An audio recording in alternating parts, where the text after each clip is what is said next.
Old video games. It even looks old. Look at it. You can count the pixels on one hand in that Xevious logo. Well, developed by Namco, published by Bandai, the dynamic duo. This is a game that, even as it released for the NES, you could call dated. Goodness, my, everything is falling apart.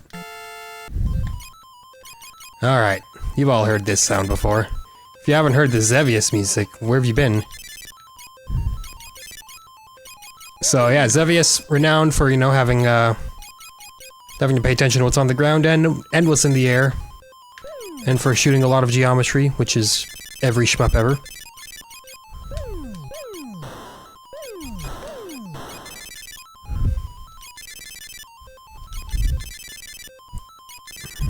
I'm already out of stuff, you know. I don't know, you know. Whenever we get a shoot, Solvalu. Interesting. Is that what our ship is called? Whenever we get an older arcade game, you know, it kind of deflates me a little bit because it's like, well, NES games are already dated, but you know, I kind of have it in my head that I know what kind of a datedness we're going to be speaking of here. When you bring an even older arcade game into the picture, then it's like, oh man. Traveling further back in time than I had intended here, bud.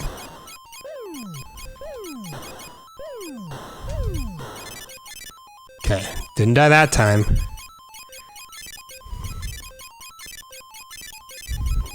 So what's been up? What am I gonna say now on my, my personal video blog? I don't know. Nothing's changed. Put in a little bit more time into Watch Dogs here. I still think it's better than people were letting on, honestly. I do for certain see the opportunities in it. I see where it could do things better. Don't get me wrong. But that's like every game on the planet, right? I remember one of the biggest criticisms when it first came out was people were very critical of how the vehicles handled, and that I understand. They just feel a little bit off, you know, but I mean, is there an RPG out there that has realistic vehicle handling? Is Watch Dogs even an RPG? You level up, you don't really make any active choices about anything, but you can in fact level up, so that's gotta be something.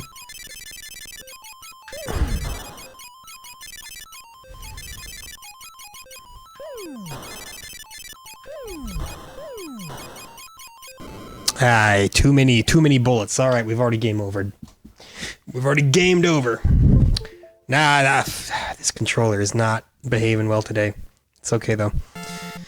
Nah, the whole what is an RPG argument, you know, that's been around since the dawn of time, pretty much. Heck, I still hear people debate as to whether the original Legend of Zelda is an RPG or not. Some people say absolutely not, it's an action-adventure game. Some people say absolutely, why wouldn't it be? There's a progression system, there's this big ol' open world to explore, you know, it's,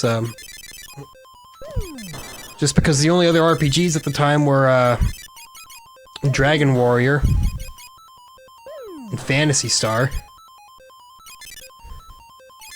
doesn't mean that they all gotta match it, you know? Like, it's certainly not a JRPG, despite being developed in Japan. Don't get it twisted. You don't gotta... I think, personally, and this is gonna be controversial, you don't have to be developed in Japan to be a JRPG. And I know, you're immediately gonna say, what the fuck are you talking about, boy? No. I think JRPG has transcended the... what am I looking for? It's transcended the regional significance of the name, and has gone to... you can die real easily in this game. I think it more encompasses the style of game. Turn-based combat, long linear stories. That's like a hallmark of a JRPG, you know? You get those two things, you're probably playing a JRPG. But I think you can make a JRPG-styled game without being from Japan, and I think that for the sake of simplifying your fractions, you could sell it as a JRPG. What are some examples? There's not a lot of them, to be honest. The first one that comes to mind is Anachronox. I'm trying to remember who published that game. I can't remember who. But it was a PC RPG back in the day, and it was a, it you know, played a lot like Final Fantasy. Or what people knew Final Fantasy as back then, at least, you know.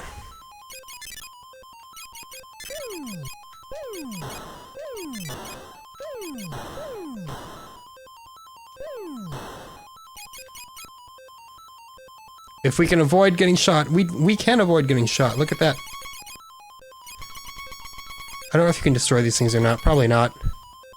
That appears to be their gimmick, is they just kind of block your way. That's exciting. No, okay. I have another example for you. Cthulhu Saves the World, little indie RPG. As far as I know, it was made by a Western developer. And it is very decidedly of the JRPG style. Now, you could still just say, oh, no, I'm just gonna call it a Western RPG, but see, then, by point of definition, things start to get a little more confusing there. If you call it a Western RPG, what might people start to expect?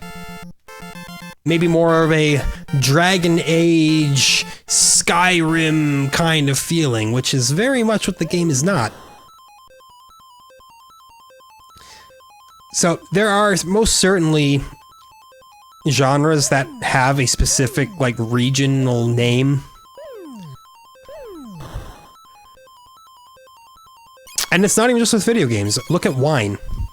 Champagne is technically made in the Champagne region of France, and that's all. If Champagne is not from the Champagne region, well then it's not Champagne. But it kinda is, because it has become synonymous with that specific type of alcohol, you know?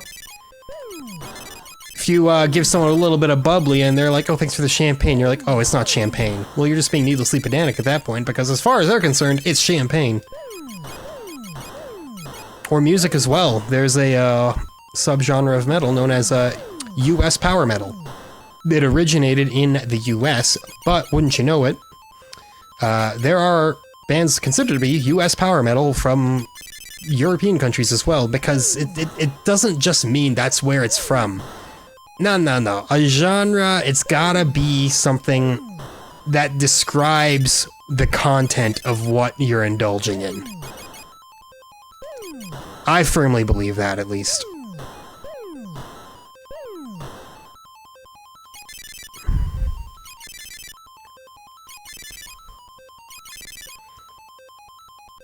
If you get so caught up on the region, well, there you go.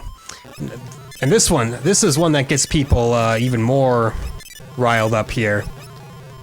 You want to talk about the term anime? Some people refer to Ruby as an anime. Strictly speaking, not true, because anime is simply the Japanese term for animation, meaning it's just animation from Japan. But when you look at a show like Ruby, or a show like Avatar, they undoubtedly carry the same aesthetic to it. They carry some of the same conventions as a traditional anime, you know, as in being based on an ongoing story and less of a just kind of episodic romp. So, for the sake of describing the content of it, you could refer to both Ruby and Avatar: The Last Airbender as anime.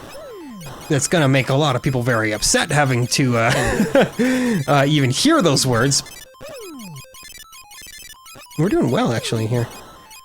But I do believe that to be true. A genre should refer more to the content within than the region.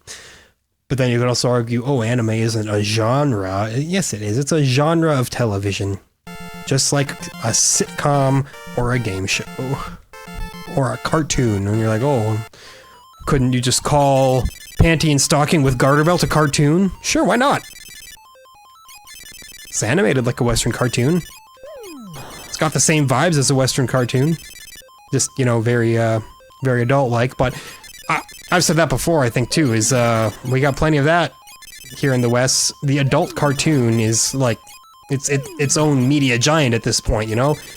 Archer, Family Guy, Simpsons, South Park. Richard and Mortimer. You got examples of that everywhere. So don't try to hit me with those gotchas, you imaginary people that I'm arguing with. Completely in my head.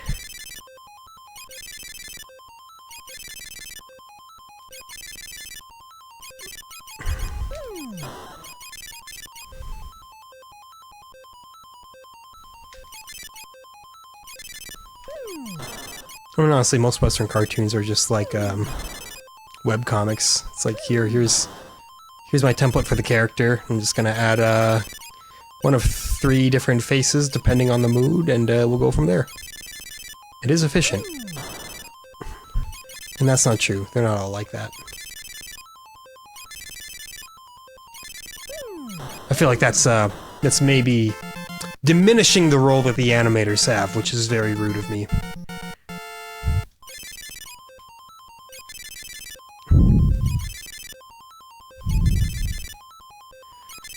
What an okay game. This is way better than Zaxxon 3D, I'll give you that. Zaxxon 3D was just plain boring. I'm not bored with this, you know, I'm kind of going through the motions, but I wouldn't call it boring, you know? If I were to call it boring, it would be boring in the same way that the Foo Fighters are boring. You know, a perfectly... a perfectly digestible, safe piece of media that takes virtually no risks. Now, at the time, I have no doubt that Xevious was a big fucking deal, and that it certainly did take risks. I gotta hydrate for just a second here before we do our next run. Man, 53,000, did we really do that the first time? Nice.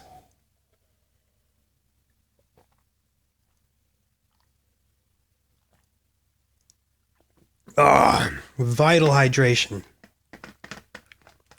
Water yourself frequently. So just get in the habit of doing that in between every game over. But what happens when you just never game over? Then you starve. It's the Twin Galaxies conundrum. You're trying to set that new high score in Dragster that's impossible to set. And you're spending so much of your time doing it that you no longer have the time to, drink water or go to the bathroom. But you know, it must be done. You must prove Darbian wrong.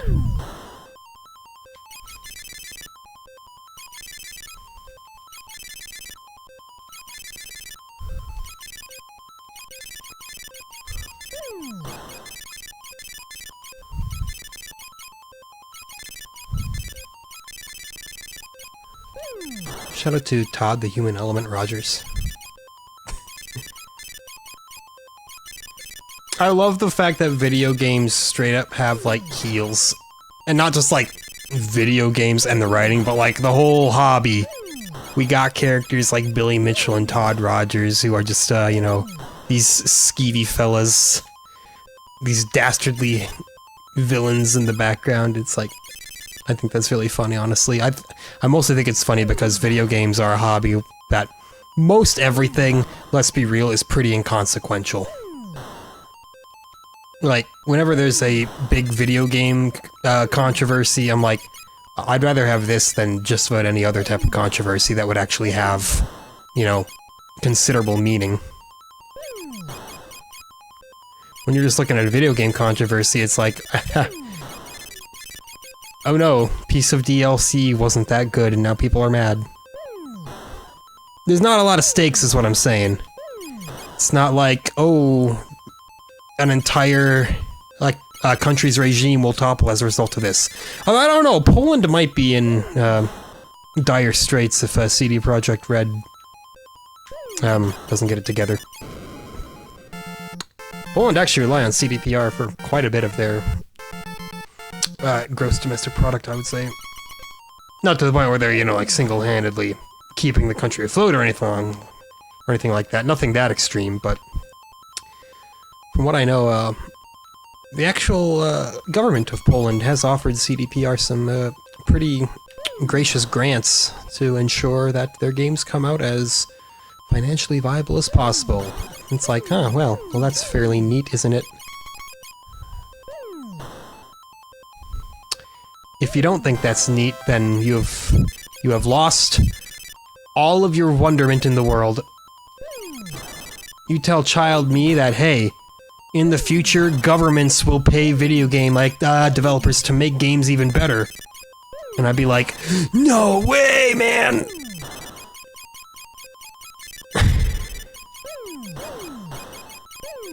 I'd be beside myself with excitement. I'd be like, you mean video games are considered not a joke in the future? Gamers are no longer oppressed like second-rate citizens? Hey, that's a joke.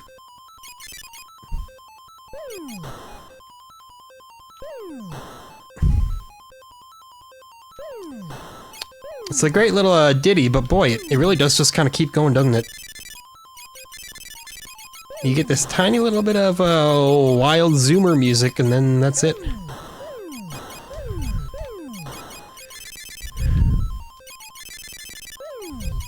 Ooh, boy, here we go. And the giant panels of sheet metal. Okay. So this is where I don't like to be. This area for that reason. Unfortunately, you don't get any speed upgrades in Xevious, so you're just kind of stuck at the same sloth-like pace the entire time.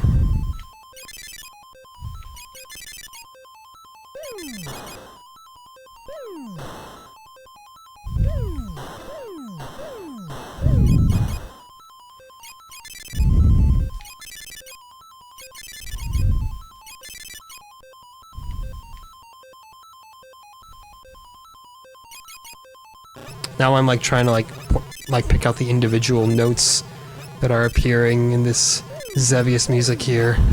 I'm like, just how complex is it? My whole world was shattered when I learned that the entire PS1 opening sequence is done with like 3 audio files. And they're just stretched in different ways. I can manipulate. I'm like, really, all those different sounds?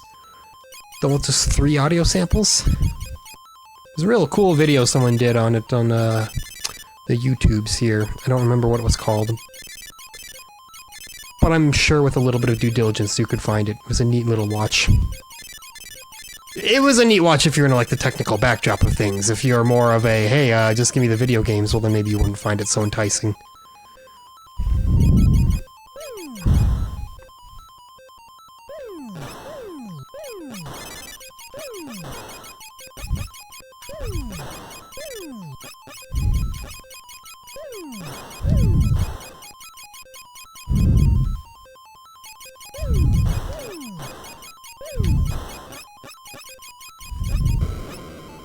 And there we go, blown up by a cannon. But we still had another life left in the chamber. I didn't even know that. Very, very exciting. Very exciting. That's definitely a new high score, I believe. Unless I'm wrong, but dang it! I really wanted to destroy that thing. That would have been worth some good old points.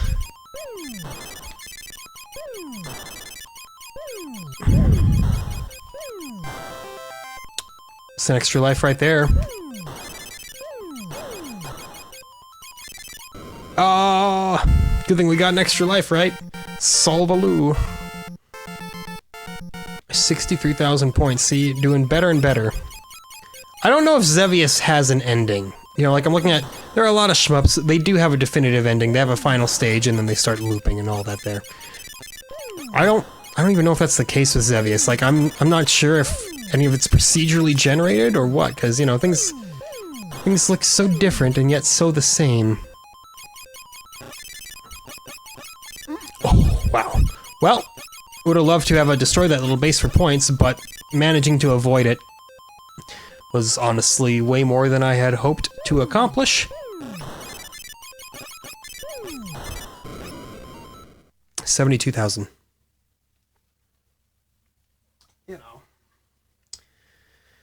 Just means we can drink some water again. 1 second here, I gotta click out of my game for a moment.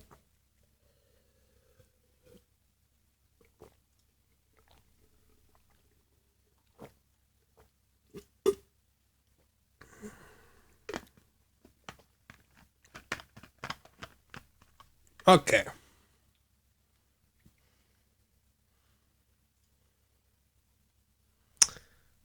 Where were we? Ah, right. The one thing that Xevious has to offer. You press play and you start shooting stuff. Yeah, there's a non-zero possibility that many people who are aware of this game have been exposed to it as one of those many plug-and-play Namco games, where it's like, oh, plug-and-play Pac-Man, and then you start it up, it's like, psych, it's not just Pac-Man, it's also Pole Position and Miss Pac-Man, and Dig Dug, and you're like, whoa, and then if things get really crazy, like, it's Mappy too, who let him here?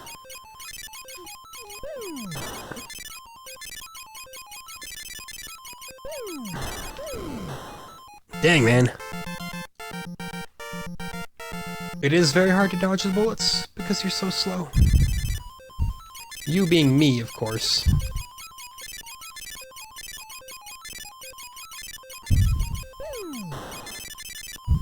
You know, these rings are worth like 30 points or something like that, just a paltry amount.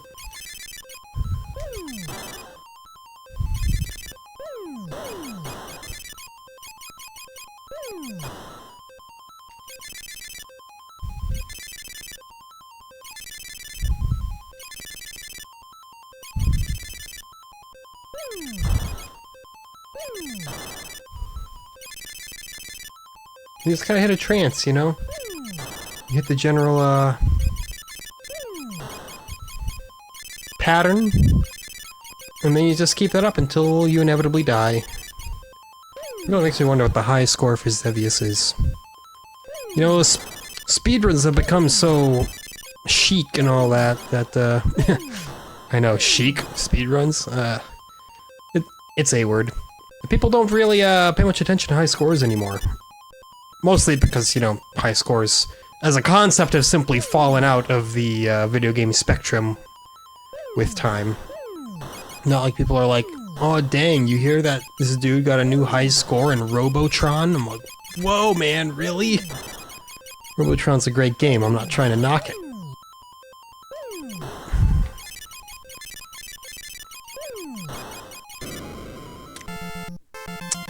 Those are some fast things. I should have dodged the other direction though. That was a result of me becoming a greedy man. Thanks for the extra life. I'll try not to spend it all in one place.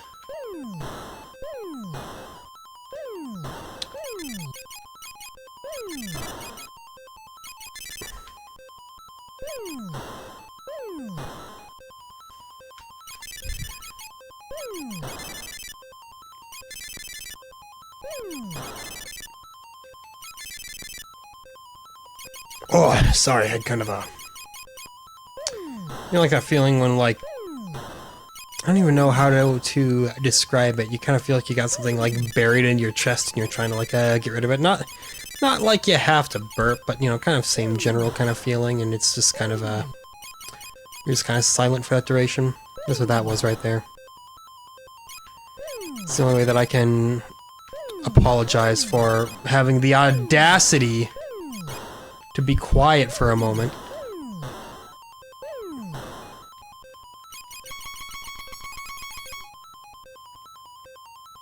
It's not even that these are, like, really that much in my way. I just, you know, I want to be able to blow them up because blowing stuff up is extremely fun. And the very first video game ever was based around blowing stuff up. That's right. Tennis for Two, based around blowing up the oscilloscopes it was played on. I feel like there's more to that, but I don't think there is. Like, the fact that it's all red and interesting, it's all like, ooh, find my secrets within, but you go there and it's like, there are no secrets! Haha.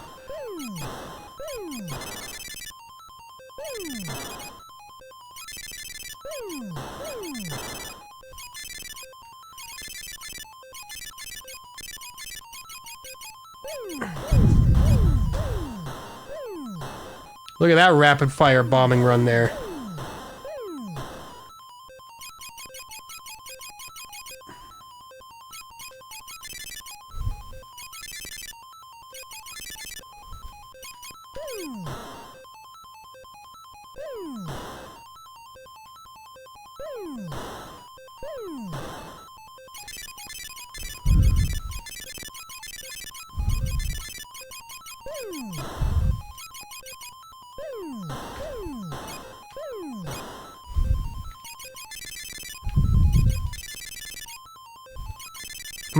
Am I still on 0 lives? I feel like now I'm on 0 lives. That was a tactical death to see how many lives I had. Don't worry about it.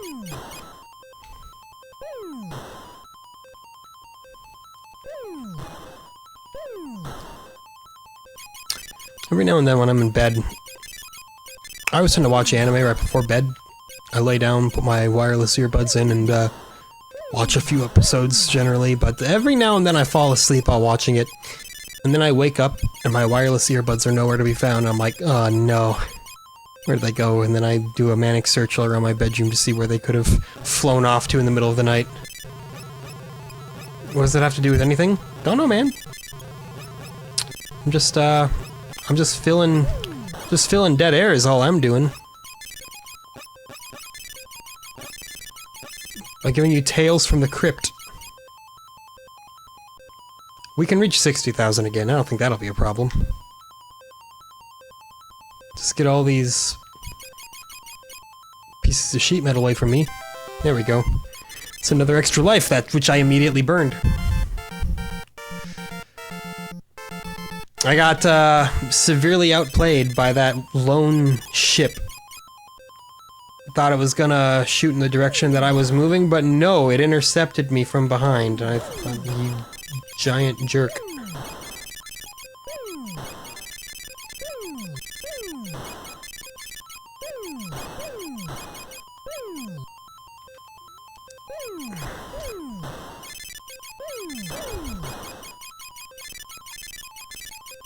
This will probably even hit 70,000 again, as long as we don't get sniped by one of these fast boys. Oh god. Come on. Oh man, I'm getting nervous. Oh, made it out alive. And then they immediately come back. Why are these things so fast? And they're only worth like 10 points. I don't want to see them for any reason. 10 points? That's paltry. And then I die. Okay, 74,620. Was that a new high score? Yes, it was. Brilliant. That's all I care about, honestly. Another drink of water to congratulate myself.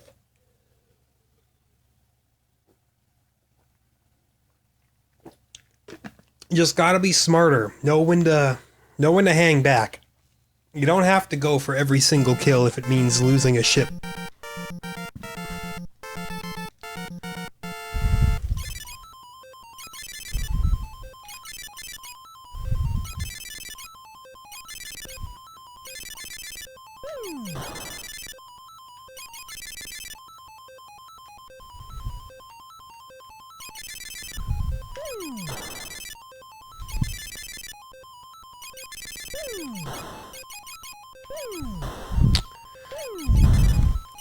What else is going on I can talk about? What else is interesting? Still coasting with Virtua Fighter.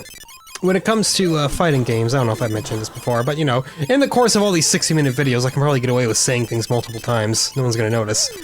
When it comes to fighting games, I generally tend to treat them as finished in my backlog once I've done like an arcade clear with everyone. I know, there are some newer fighting games that have actual like story modes and whatnot, and I guess that would qualify in that scenario, but for the older ones, I'm like, yeah, clear arcade mode with every character, you can consider the game beaten. Not mastered or anything, but you know, beaten. You can safely move on to another game. I'm getting there with Virtua Fighter. I've only got like 3 characters left, and I'm actually in the middle of a Virtua Fighter run right now, an arcade run, but I had to pause it. And then I started recording, and I just realized now that I never finished the arcade run. It's going well, though. Playing as oh, I don't remember his name, like Kagamaru or something like that.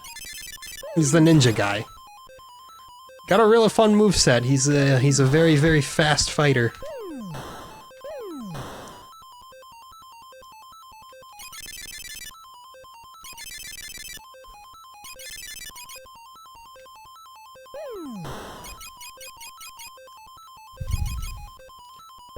Which is good, because when I was playing as Wolf, who I think is one of the slower fighters, I was getting bodied by the AI, even on easy. Yeah, I'm playing it on easy, you heard me right. That's why I said I count it as just beaten and not mastered or anything like that. But yeah, fighting games, they do have a tendency to have some real nutty AI sometimes. Don't even get me started on some of the final bosses of the Tekken franchise. Ooh, they're nasty.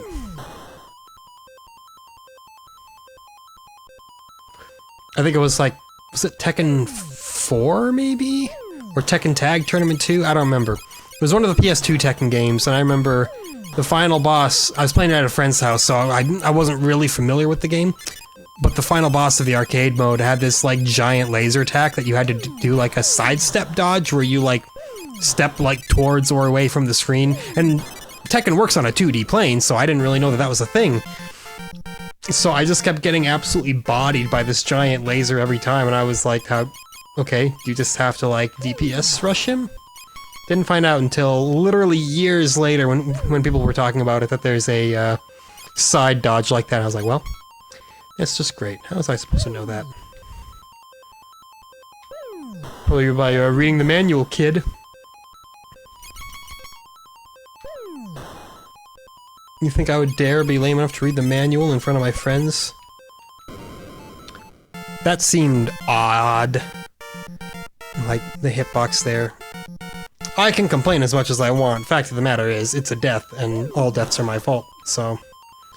That's the healthiest way to look at it. Accept that whatever it is, it was your problem. And only you can improve that. Only you can fix your problems. That doesn't mean don't seek help if you're having problems. By all means, the help of some third parties could be very, very helpful. But sometimes you fixing the problem is finding the person who can fix it if you can't. It's valid. Nobody expects the accountant to fix the HTML in a broken website. But as long as you know who to contact to get it fixed, as far as I'm concerned, you got it fixed. Don't take credit as being, you know, the one who swung the hammer, but, knowing what to do to resolve an issue helps a lot. That... Alright, well, that was an unceremonious end. Didn't get nearly as close to another high score, but so be it.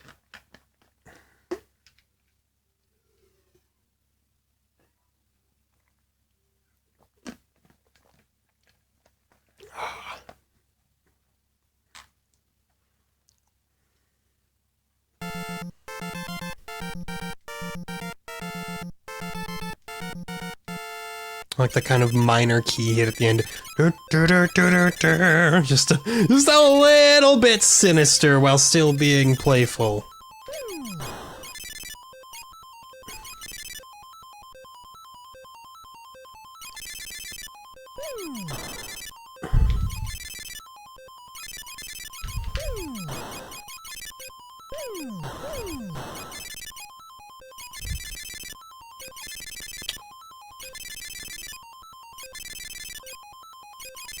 Destroy all the rings.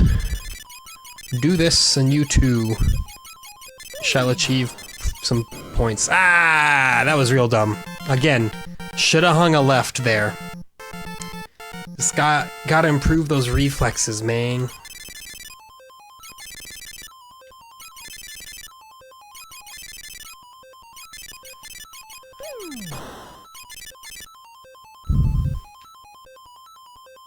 Yeah, he's grooving now.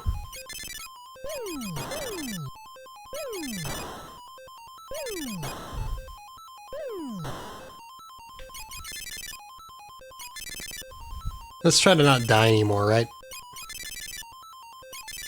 Seems like a reasonable course of action to me.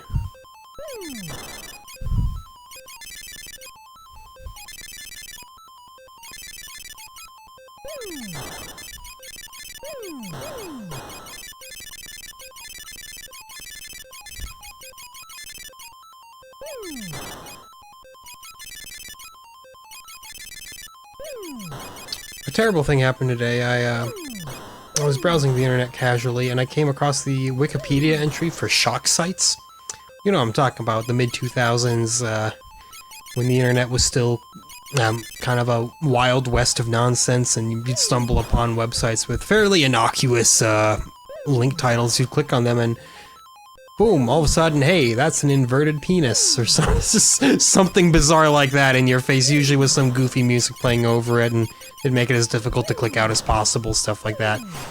And I found myself becoming nostalgic for shock sites, and I was like, what is wrong with this? What is wrong with this picture? Why do I have a feeling of warm welcoming when I read the word goatsy? This is a terrible course for my life to have taken. And yet, there was something oddly charming about the whole thing. I know, shock sites created their own, like, self-contained moral panic and all that, even outside of everything else related to the internet. It wasn't like, oh, don't talk to strangers online or you will die. I remember that, too. The whole, ooh, you gave them your first name? They're gonna track you down and murder you. It's like, yes, because everybody on the internet is just out to murder people. The whole notion of that is really silly. And I'm sure there had to have been a precedent for that, right? Like, there had to have been, like, one dude who murdered someone that he met online, and because of that, everyone's like, well, that's just how it is now. That's just the internet. Sorry. We had one bad experience, time to shut the whole thing down. And I sound like I'm making light of a brutal murder and all of that, but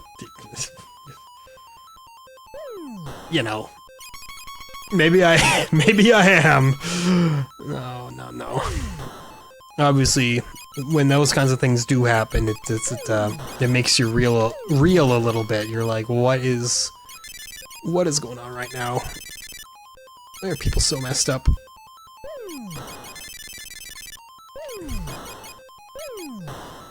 It's like, today, I was in a small, like, a debate about the environment, which I've always said the environment is, like, the one thing that people should be more on the same page about, because it's the one thing that literally everybody has some stake in. But, anyway, people were arguing this or that. I'm not even gonna say which side I took or anything like that.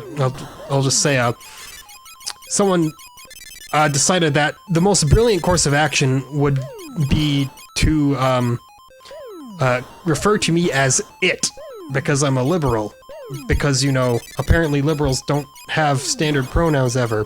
I'm like, I'm gonna be very clear, I did not respond to him because he wasn't actually saying anything. There was nothing being said there that garnered any kind of response. It was just like, okay, well, you're attempting to coax a reaction, and if I give you one at this point, well then, that'll just be a win for you, right?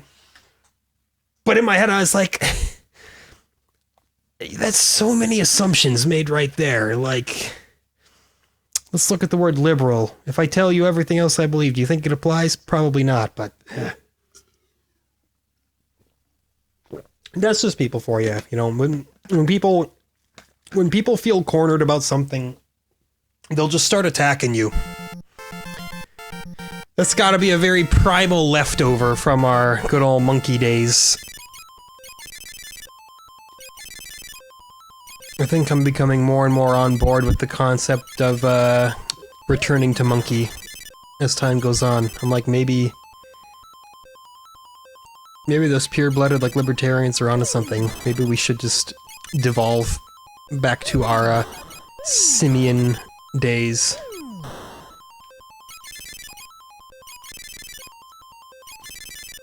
Things would be a heck of a lot more peaceful, until the Great Banana Wars happened.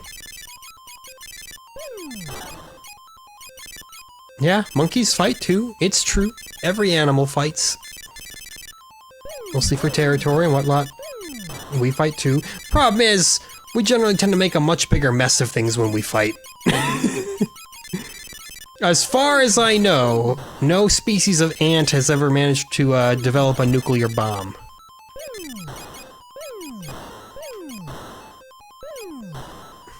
I could be wrong. 10,000 points and I haven't lost a life yet, I think. Unless I did and I've just, like, gaslit myself on that fact. That's possible.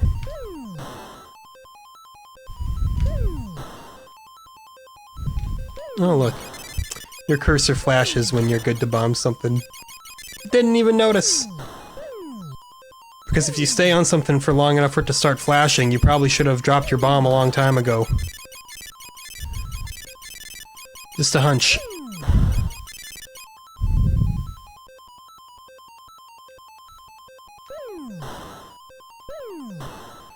Love when you can get all four of those in one go, you know. You just feel powerful. At least, vaguely more powerful.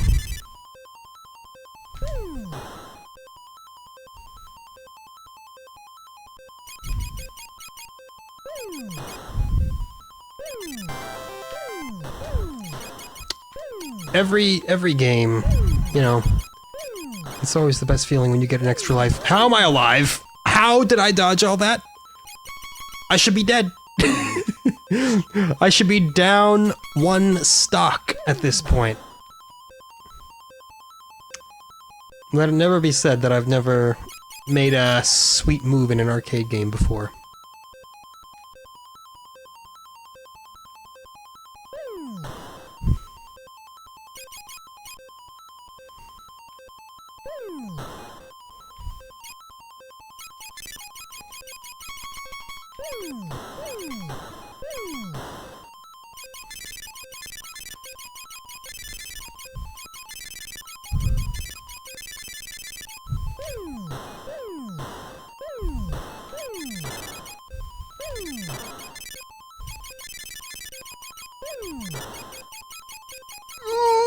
Goodness. Okay, I'm still alive.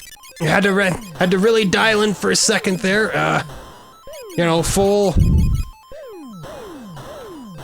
Had to kill the comms completely. Ensure I got out of that one alive. And I am still alive. How? We're at 30,000 points and I haven't died yet. Don't jinx it, man. We haven't got the super fast boys yet who will just come in to ruin my entire life. They gotta be coming up soon, right? Yeah, here they are, what'd I say? Best bet here is to just, like, stay as close to the center of the screen as you can. The center bottom. So otherwise, they'll have too many angles to attack you from. Doink.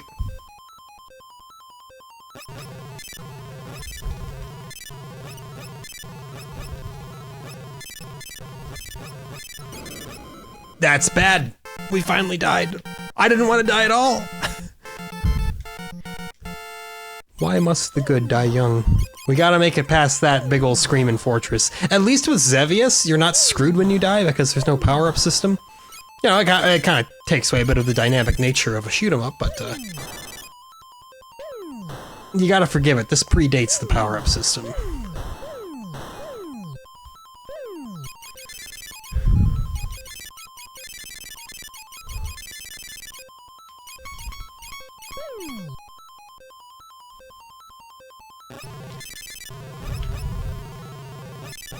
Come on, man, come on.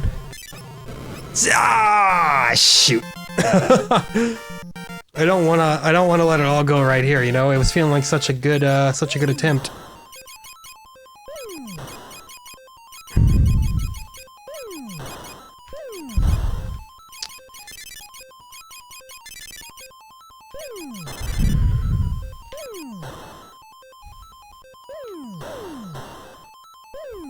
At least we get free points by redoing this section, you know? Just prefer to not have to redo the section. Prefer to get past it.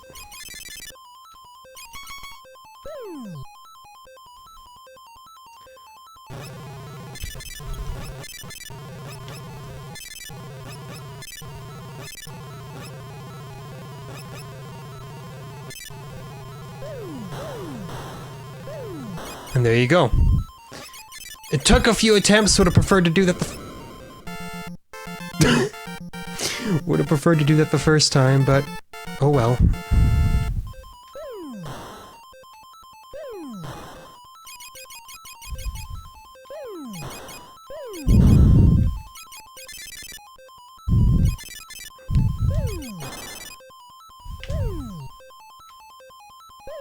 And now we gotta fight the fortress again, because we died immediately after it. Feels bad, man. We didn't get the checkpoint. There's a lot of 6s up there in the scoreboard for a brief second.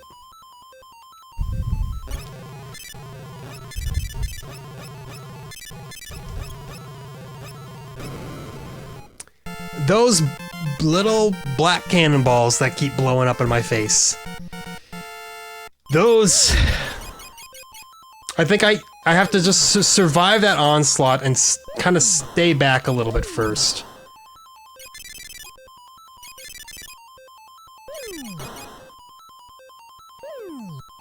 Because if I don't... We'll find out, Sid.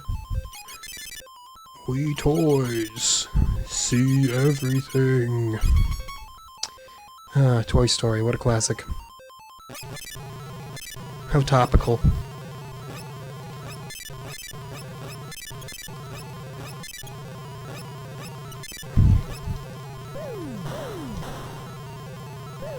There we go. 80,000 points! It's still a high score, despite our multiple deaths right here in this exact same area. It's all I care about is the high score, you know?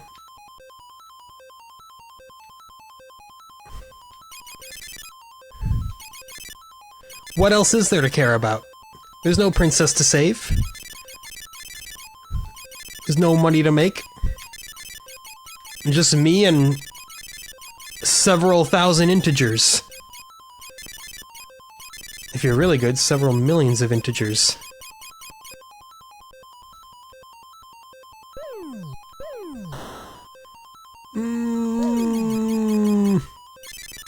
Not how I wanted that to go, but I made it out of there alive, so I'll count my blessings on that one, you know? Yeah. That's a little more like it.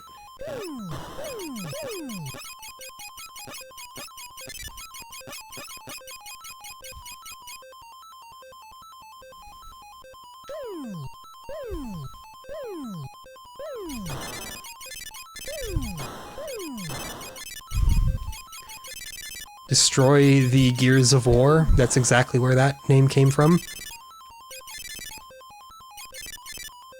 The boys at Epic Games were playing some Gears of War, and I mean, we're playing some Xevious, and they were like, wow, where did they put some gears on their front line? And someone was like, wait! That gives me a good idea! What do we got now? More Fast Boys? I just want to hit 100k, please. 100,000 for a poor boy.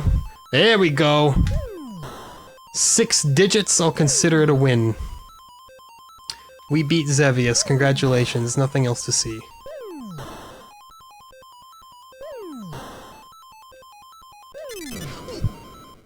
I got too high up. I was too ready to shoot that fortress down and then I got murked. But we made 6 digits. That's exactly what I wanted to see happen. Oh, no.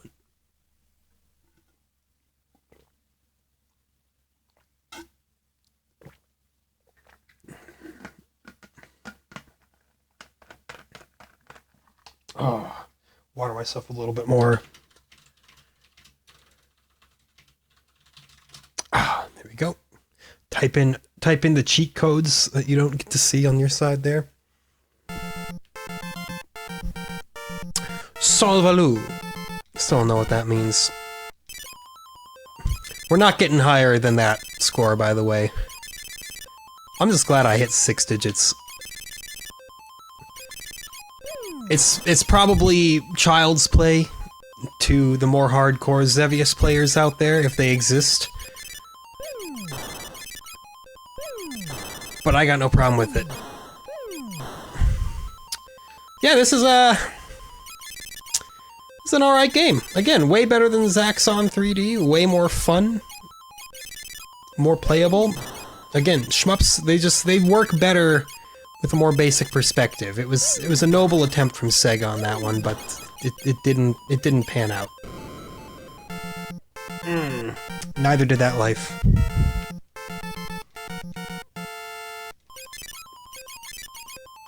I try to, like, take in as much media throughout the day as I can, so by the time I record later on, I'm full of things to say. Doesn't always work. You know, I could talk about all of the music that I listen to. I listen to Napalm Death's second album, perfectly serviceable grindcore album. Opeth's first album, Orchid. I think that one's a little rough around the edges. They didn't quite master the sound. I know some people who love Orchid. They think it's still among one of Opeth's greatest albums, and I say, hey, I couldn't be happier that you like it. But for me, it's no Ghost Reveries, or heck, even Watershed. I actually think Watershed is one of Opeth's best albums. I know that's not the hottest take ever. It's still considered a very good album, but I think it's better than Blackwater Park, personally. What else do I listen to? Listen to a Profanatica album. Don't remember the name of it. I've just kind of been listening to their entire discography. And actually, I think the most recent one, it was their second to most recent one. I thought it was the best one that I've heard of them so far. Had some absolutely killer, truly demonic sounding sounds on it, and I thought, well done, lads. Not bad for just an incredibly edgy group of, well, edgelords.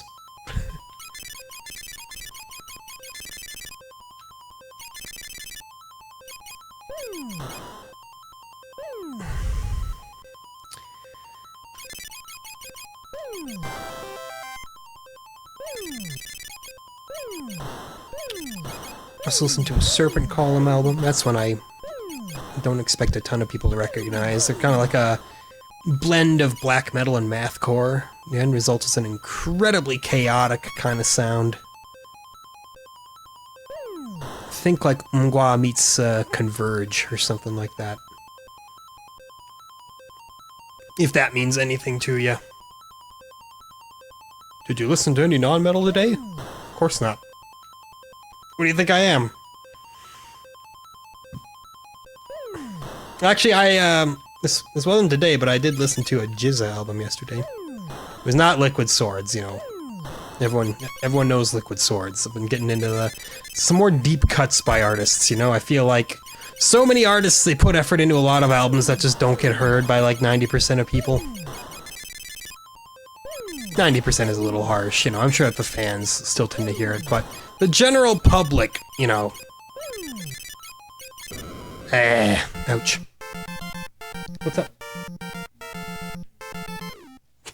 Give me one moment here. Okay. Back with you here. Had a sudden ice cream plans out of nowhere, which, since this episode is almost over, just put a brief plug in that.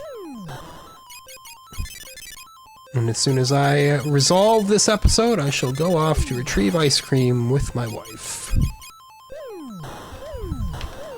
As she desires a snack. Game over. Well, shoot. You know what that means? We give it another go.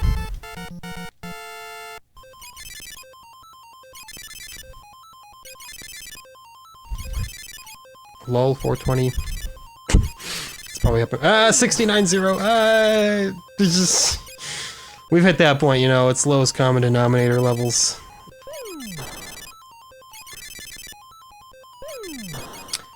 I feel like I'm missing an album that I listened to today. I've been listening to a lot of music, as I tend to do. Boris! Yes! I listened to Boris's very first album, Absolute Go. An absolute monolith. It's just one 60-minute long track. It starts off as just pretty much pure drone, but then eventually you actually do get a little bit of a structure of this just really disgusting, heavy, sludgy, suffocating mess. It's if ever there was an album that requires an immense amount of patience, it's that one. And actually, I can remember when I first learned about Boris, when I was probably like 15, something like that. I tried to listen to that first album, and so many times I just never made it. I'd listen to like the first 4 minutes of droning, and then I'd be like, oh, is that it? Well, that's boring. So I've always known the album existed, but today I was like, no. This is the day that I give it its fair shot. I'm gonna actually listen to Absolute Go. The end result is a very rewarding listen.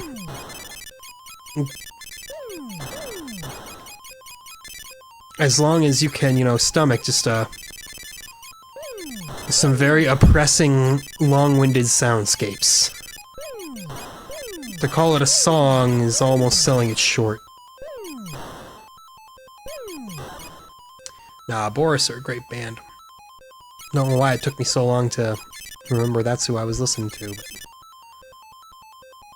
And they've got, like, you know, 100 albums. Not really, I think they got more like... Depending on what you want to count as an album, anywhere from like 30 to 40 albums. What do I mean by that? What do I mean by count as albums? You know, they have a lot of like weird collaborative stuff and experimental albums that aren't really part of the primary canon, you know, like if you don't listen to them, you're not really missing out on much, but they're there. And you're completionists. Gonna listen to all of those, and I tend to be a little bit of a completionist. I like to listen to like entire discographies at a time.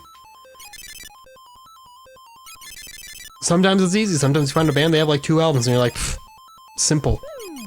Sometimes you get a band like Boris, and you're like, well, I'm gonna be at this for the rest of my natural life. Not as bad as Merzbow, who incidentally has multiple collaborative albums with Boris.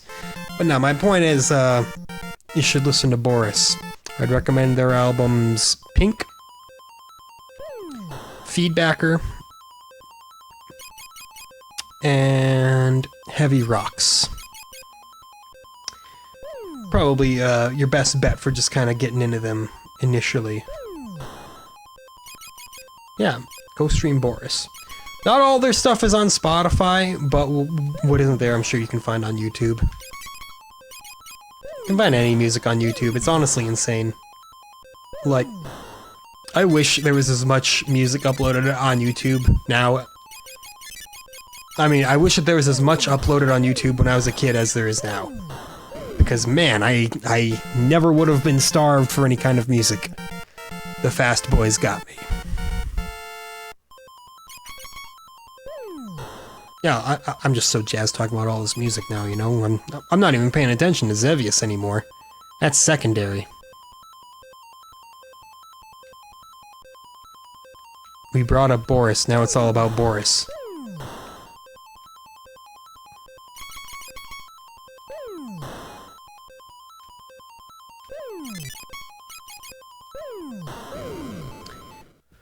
Boy, that was unceremonious.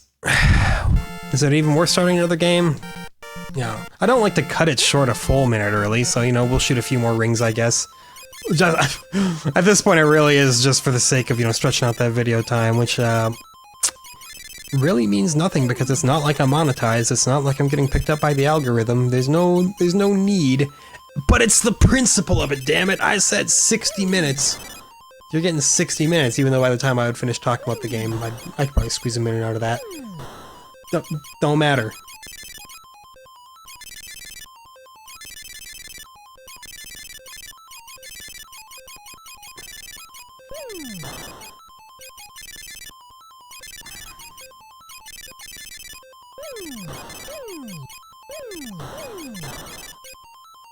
And, yeah, just like that. I then suddenly decided that I was super into focusing on the game.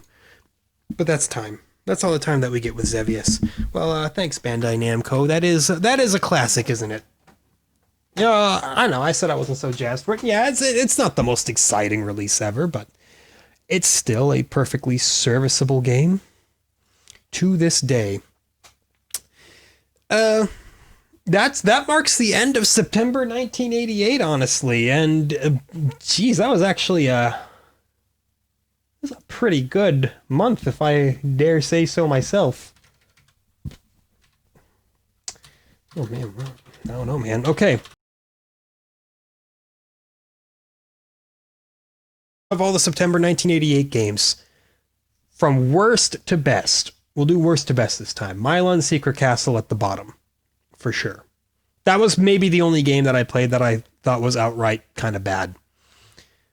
Which is a shame, because there were some things that I liked about it. Just, its layout was ridiculous. Next up, Lee Trevino's Fighting Golf. I don't think it's as good as Great Golf, but it's definitely better than Golf.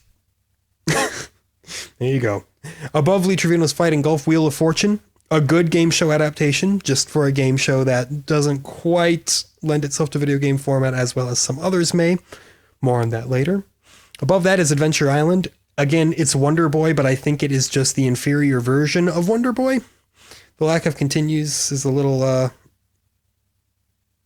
suffocating. Now I'm wondering though, did Wonder Boy have continues? I don't even think it did. I don't know, man. I am losing myself here.